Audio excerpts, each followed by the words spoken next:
TGIF, thank you for watching this video. This video is about Mast Cell Activation Syndrome, MCAS. I'm going to talk about briefly. So, do you suffer from mysterious allergies, rashes, stomach upset, brain fog, or random episode of low blood pressure and fast heart rate? For some people, these symptoms come and go for years without an explanation and without diagnosis. One lesser known condition that can tie all of these together is called Mast Cell Activation Syndrome, MCAS.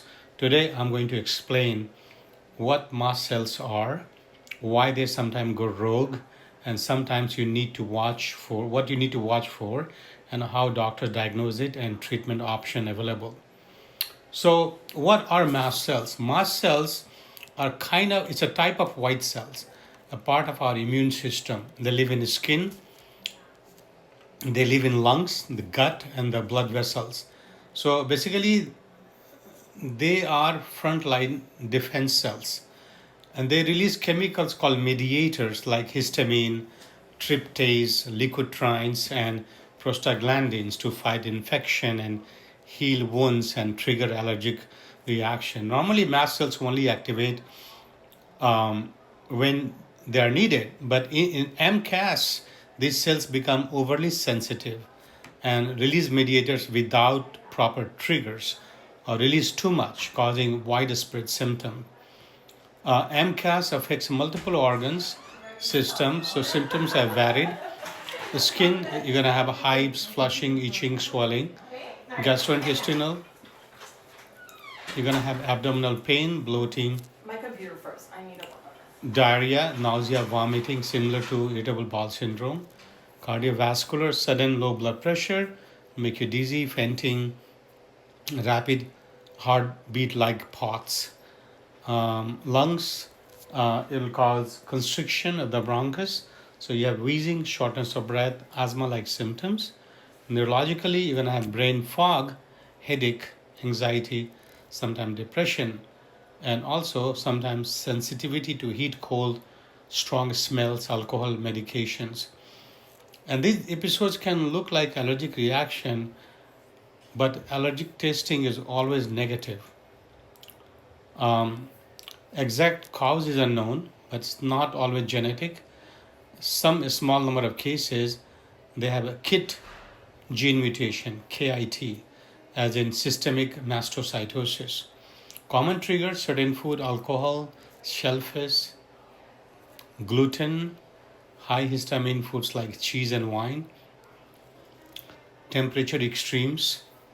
So, all of a sudden you decide to go into a cold climate for skiing and snowboarding, or for any other reason, you might have these symptoms.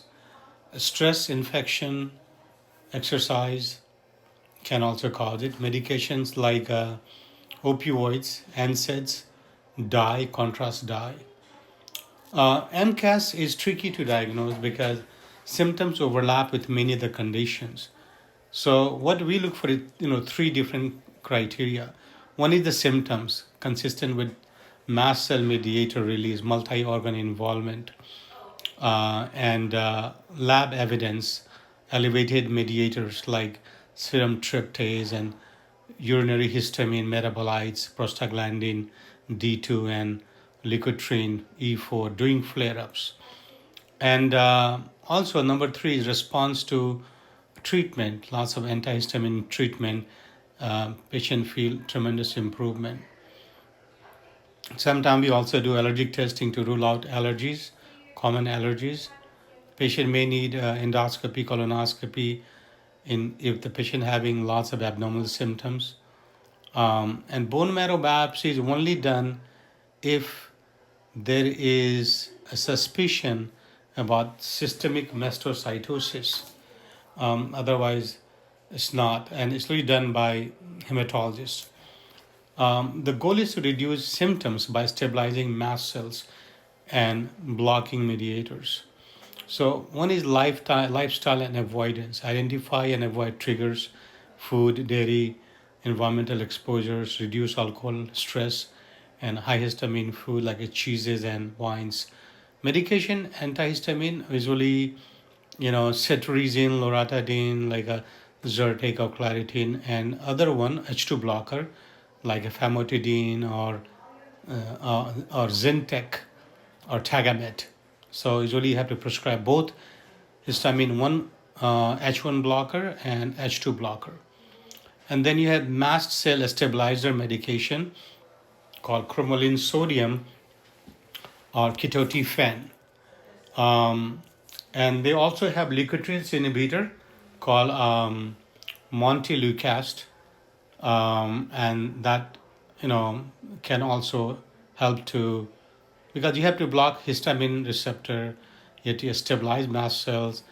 Leukotrienes play a role, so you have to target that as well. And sometimes aspirin for prostaglandin mediated symptoms um, can be useful as well.